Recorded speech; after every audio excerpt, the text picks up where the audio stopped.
বিনা Vax, বিনা laser, বিনা ব্যথায় আপনারা কিন্তু শরীরের অবাঞ্ছিত লোম 5 মিনিটের মধ্যে রিমুভ করতে পারবেন।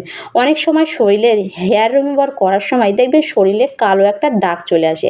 এই সমস্যাও কিন্তু হবে না।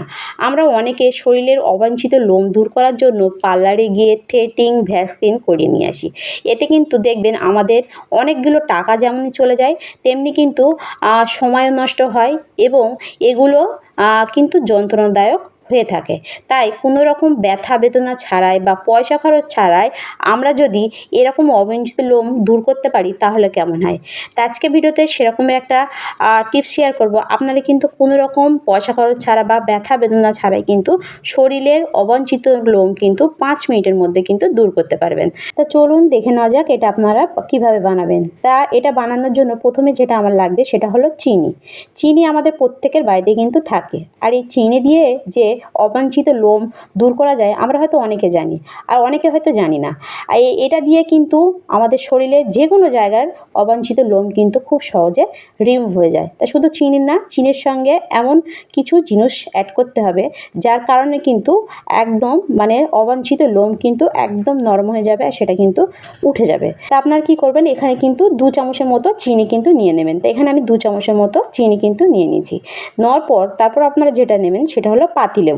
পাতিলেবু কিন্তু আমাদের স্কিনের পক্ষে খুবই ভালো, সেটা কিন্তু আমরা প্রত্যেকে জানি। আর এতে কিন্তু অনেক সময় দেখবেন যে কোনো ক্রিম বা লেজার ইউজ করলে কিন্তু আমাদের স্কিন সেখানটায় কিন্তু একটু কালো হয়ে যায়। তা আপনারা যদি এই পাতিলেবুটা দেন সেটা কিন্তু আর কালো হবে না। সেজন্য কিন্তু আপনারা অবশ্যই পাতিলেবুটা দিয়ে দেবেন। এখানে কিছু ফোঁটা মানে পাতিলেবু এই চিনিতে আপনারা দিয়ে দেবেন। দেওয়ার পর তারপর আপনারা একটা জিনিস নিয়ে নেবেন, সেটা হলো ফিটকিরি। ফিটকিরিও দিতে পারেন বা আপনারা বেকিং সোডাও দিতে পারেন। তা এই দুটোর মধ্যে আপনারা যে কোনো একটা কিন্তু দিয়ে দিতে পারেন। এখানে আমি সামান্য একটু বেকিং সোডা কিন্তু দিয়ে দিচ্ছি। বেকিং সোডাটা দেওয়ার পর আপনারা কী করবেন, এতে ভালোভাবে কিন্তু এই 3টে জিনিস মিশিয়ে নেবেন। এভাবে মিশানোর পর তারপর আপনারা কী করবেন, এটা নিয়ে যাবেন গ্যাসে। আর অবশ্যই আপনারা একটা স্টিলের বাটিতে কিন্তু নেবেন, তাহলে কিন্তু এটা বানাতে সুবিধা হবে। তো এভাবে গ্যাসে নিয়ে আপনারা কী করবেন, এই চিনিটা একটু সামান্য গলিয়ে নেবেন, খুব গলাবেন না। চিনিটা যাতে অল্প গলে আর অল্প কিন্তু আস্তে থাকে সেদিকে কিন্তু একটু লক্ষ্য রাখবেন। তো এভাবে কিছুক্ষণ নাড়লে দেখবেন একদম একটা লালচে মতো কিন্তু এটা হয়ে যাবে। আর চিনিটা একদম মানে একটু সামান্য দানা দানা থাকবে, সেরকম অবস্থায় কিন্তু একটু নামিয়ে নিতে হবে। এই দানা দানা থাকলে কি হবে, এটা যখন আপনারা স্কিনে লাগাবেন এর সঙ্গে কিন্তু লোমগুলো একদম কিন্তু জড়িয়ে যাবে। আর আপনারা যখন হাত দিয়ে ডলা দেবেন লোমগুলো কিন্তু খুব সুন্দরভাবে কিন্তু উঠে যাবে। তা দেখুন এটা আমি কিভাবে বানাচ্ছি, তা দেখুন এভাবে আপনারা যখন দেখবেন একটু লালচে মতো হয়ে গেছে আপনারা এটা নামিয়ে নেবেন। তা এখানে আমি কিন্তু এটা একটু নামিয়ে নিয়েছি। আর এটা একটু ঠান্ডা হলে কিন্তু আমি আরেকটা জিনিস কিন্তু দিয়ে দেবো। তা একটু ঠান্ডা হলে তারপরে আমি আপনাদের দেখাচ্ছি এতে আপনারা কী অ্যাড করবেন। তা দেখুন এখানে কিন্তু আমার ভালোই কিন্তু ঠান্ডা হয়ে গেছে। তা এভাবে ঠান্ডা করার পর তারপর আপনারা নিয়ে নেবেন মধু। মধুও কিন্তু আমাদের স্কিনের পক্ষে অনেকটাই ভালো। তাই এখানে আপনারা কী করবেন, সামান্য মধু কিন্তু দিয়ে দেবেন। দিয়ে এটা কিন্তু ভালোভাবে কিন্তু আবারও মিশিয়ে নেবেন। এভাবে মিশানোর পর একটু টাইম করে কিন্তু মেশাতে হবে। আর এটা যখন একদম হাত দিয়ে আপনারা যখন দেখবেন এরকম আঠালো টাইপের যখন হবে তখন আপনারা মনে করবেন এটা কিন্তু একদম রেডি হয়ে গেছে। দেখুন এখানে কিন্তু আমার ভালোভাবে মেশানো হয়ে গেছে। আর দেখুন আমি আঙুল দিয়ে একটু মানে আঙুলে লাগিয়ে একটু দুটো আঙুল এক জায়গায় করছি, একদম কিন্তু আঠার মতো জিনিসটা হয়ে গেছে। তো এরকম একদম কিন্তু আঠার মতো হবে, আপনারা অবশ্যই হাত দিয়ে একটু চেক করে নেবেন। তো এভাবে রেডি করার পর এটা আপনারা কিভাবে ইউজ করবেন তা চলুন দেখে নেওয়া যাক।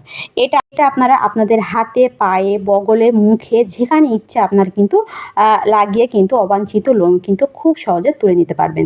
তো এটা আপনারা কী করবেন, এভাবে কিন্তু লাগাবেন। এখানে কিন্তু আমি হাতে দিয়ে দেখাচ্ছি, আপনারা হয়তো বলবেন যে হাতে তো লোম নেই, তাই এটা আমি দেখানোর জন্য কিন্তু হাতে লাগাচ্ছি। এটা আপনারা কিভাবে লাগাবেন, তো এইভাবে লাগিয়ে আপনারা কী করবেন 5 মিনিটের জন্য কিন্তু এভাবে ছেড়ে দেবেন। এভাবে ছাড়ার পর যখন এটা ভালোভাবে একটু শুকিয়ে যাবে তখন আপনারা এভাবে উল্টো দিকে টান দেবেন। এভাবে উল্টো কিন্তু শুধু এভাবে একটু সার্কেল করে করে একটু ঘষবেন।